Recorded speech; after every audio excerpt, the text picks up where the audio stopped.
Bonjour tout le monde, j'espère que ça va bien. Donc aujourd'hui, petite capsule pour le cours 6. En réalité, j'aurais pu ne rien faire, mais je tenais aujourd'hui à vous spécifier quelques numéros peut-être qui pour attirer votre attention ou faire un exemple de numéros un petit peu plus difficile. Et par la suite, là, vous allez être en mesure de faire les pages 88 à 91, ainsi que le formatif de 92 à 96 seront à faire après cette capsule-là. Alors, commençons par la page 88. La page 88, je voulais parler d'abord du numéro 5. On vous dit quel est l'aire d'un carré dont le périmètre est de 64 cm, 64 mètres, je m'excuse. Alors, tout d'abord, on le sait que le périmètre d'un carré, le périmètre d'un carré, c'est 4 fois la mesure d'un côté. Okay? Donc, 4 fois la mesure d'un côté, C pour côté, P pour périmètre. Alors, donc, on connaît ici le périmètre qui est de 64. Étant donné que le périmètre est connu, je vais remplacer la lettre P par 64 et je vais isoler ma lettre C qui va me donner la mesure d'un côté. Alors là, on a vu ça à quelques reprises. Quand je veux isoler, je fais les opérations contraires. L'opération contraire de faire un fois 4, ça va être divisé par 4 du côté droit, divisé par 4 du côté gauche. Donc, finalement, la mesure d'un côté, on va faire 64 divisé par 4, 64 divisé par 4, ça fait 16. Donc, la mesure d'un côté du carré est de 16 mètres.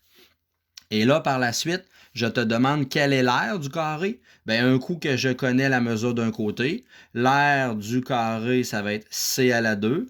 Je connais la mesure du côté, donc je vais faire 16 au carré. N'oubliez pas, je vous avais parlé du petit bouton X au carré sur la calculatrice. C'est un raccourci. Alors, je fais 16 au carré, ce qui donne 256. Donc, l'aire recherchée, c'est-à-dire l'aire du carré dont le périmètre est de 64, correspond donc à une aire de 256 mètres carrés. Si je procède inversement maintenant, c'est-à-dire que je te demande quel est le périmètre d'un carré dont l'aire est de 1225. Donc là, je ne pars pas avec la notion de périmètre, je pars avec la notion qui est connue, qui est l'aire d'un carré. Alors, première étape, je vais partir avec la formule de l'aire d'un carré. Alors là, qu'est-ce que je connais? Je connais l'aire A majuscule que je connais qui est de 1225. Donc, je remplace la lettre A par 1225 qui est égale à la mesure du côté au carré.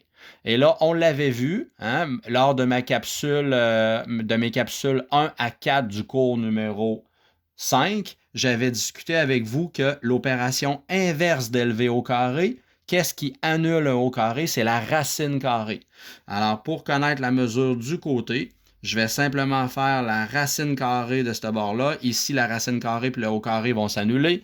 Alors, racine carrée de 225, racine carrée de 1225, je m'excuse, ça fait 35. Donc, la mesure du côté de mon carré dont l'aire est de 1225 est de 35 décimètres. Alors maintenant, connaissant la mesure d'un côté, bien, je suis capable de trouver le périmètre du carré en faisant 4 fois la mesure d'un côté, c'est-à-dire 4 fois 35. Alors, 4 fois 35, on calcule ça, ça va donner 140 et les unités, ce sont des décimètres. Alors, le périmètre est de 140 décimètres. Voilà, c'est la réponse du numéro 6. Maintenant, le numéro 6. Regardez l'aire de partie ombrée. On aime beaucoup ça dans ce chapitre-là, calculer l'aire de partie ombrée.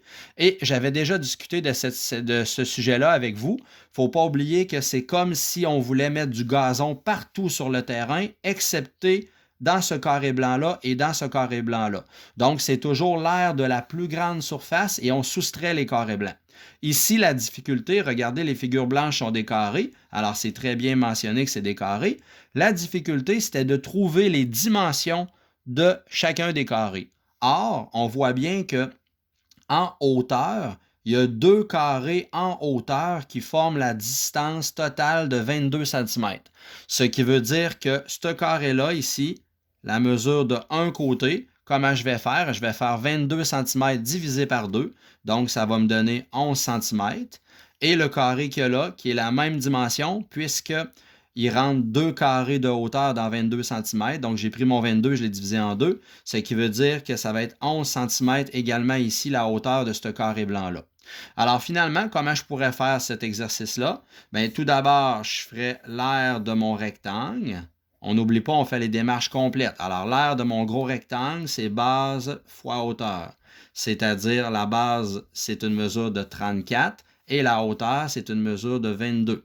Alors, je ferai 34 fois 22, ça va me donner l'aire de mon grand rectangle, 34 fois 22, ce qui donne 748.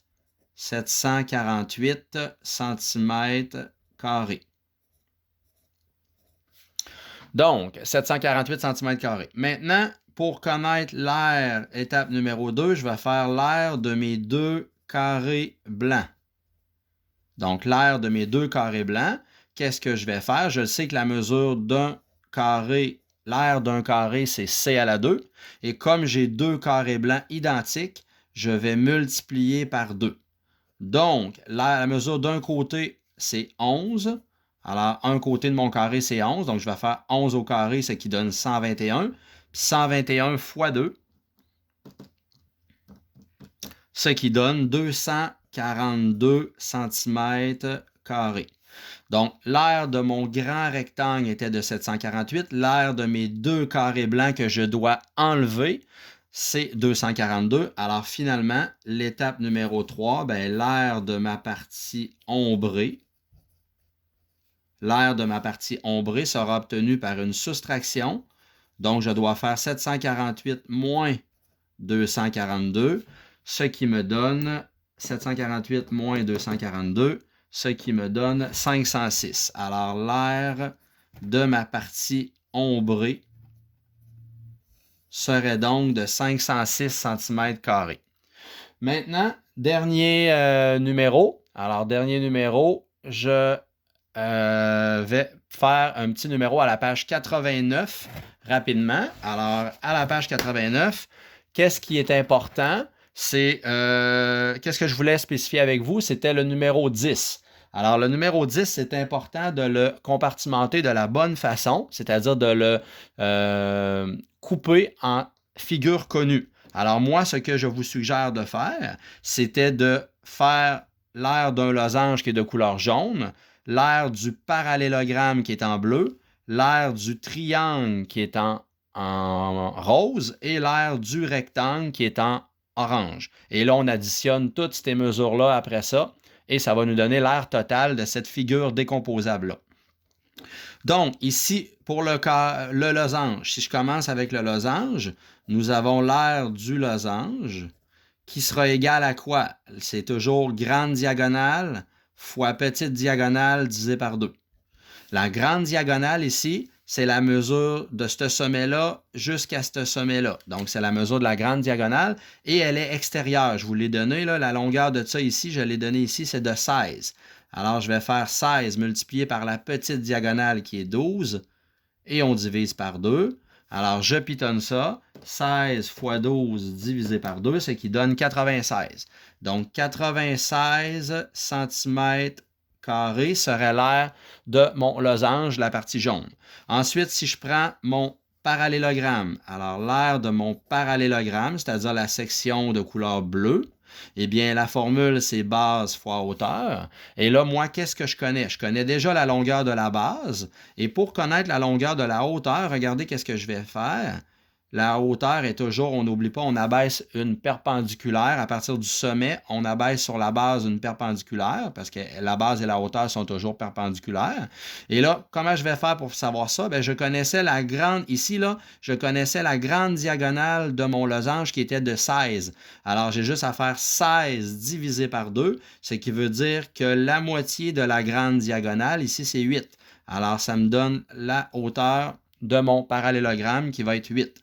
Alors, je vais donc faire 14 multiplié par 8. 14 multiplié par 8, ce qui va me donner 112. Alors, l'aire de mon parallélogramme de couleur bleue, ce serait 112 cm. Ensuite, plus facile, l'aire de mon rectangle, j'ai déjà tout ce qu'il me faut. Alors, c'est base fois hauteur. Et là, la hauteur est de 18. Et puisque dans un parallélogramme, les deux côtés opposés sont isométriques, alors si ce côté-là est 14, ce côté-là est nécessairement 14. Alors, je vais donc avoir la base de mon rectangle qui sera 14. Ma hauteur sera de 18. Alors, je calcule ça. 14 fois 18, c'est qui va me donner 252. Donc, 252 cm².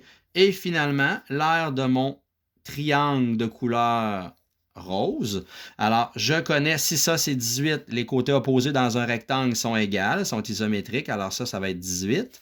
Et finalement, comme même affaire, la petite diagonale ici mesurait 12. Alors, la moitié de ma petite diagonale mesure 6. Et la moitié de la petite diagonale me donne exactement la hauteur de mon triangle. Alors, la base dans mon triangle, c'est 18 et la hauteur, c'est 6.